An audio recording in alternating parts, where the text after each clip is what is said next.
ત્યારે ભાવનગરમાં વલભીપુર નગરપાલિકાની પ્રમુખની ચૂંટણી પૂર્ણ થઈ છે।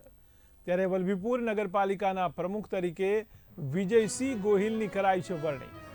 ત્યારે ભાજપના 21 નગરસેવકોના સર્વાનુમતે પ્રમુખની નિમણૂક કરવામાં આવી। ત્યારે 1 વર્ષનો નગરપાલિકાનો કાર્યભાર વિજયસિંહ ગોહિલને સોંપાયો છે। ત્યારે નગરસેવકોનો આંતરિક વિખવાદ બાદ આખરે આ વિખવાદનો અંત આવ્યો છે। ત્યારે 6 માસથી ઇન્ચાર્જ પ્રમુખના ચાર્જ પર હતા વિજયસિંહ ગોહિલ। તો મહત્વના સમાચાર ભાવનગરથી। ત્યારે ભાવનગરમાં વલભીપુર નગરપાલિકાની પ્રમુખની ચૂંટણી પૂર્ણ થઈ છે। ત્યારે વલભીપુર નગરપાલિકાના પ્રમુખ તરીકે વિજયસિંહ ગોહિલની વરણી કરાઈ છે। ત્યારે ભાજપના 21 નગરસેવકોના સર્વાનુમતે પ્રમુખની નિમણૂક કરવામાં આવી। ત્યારે 1 વર્ષનો કાર્યભાર વિજયસિંહ ગોહિલને સોંપાયો છે।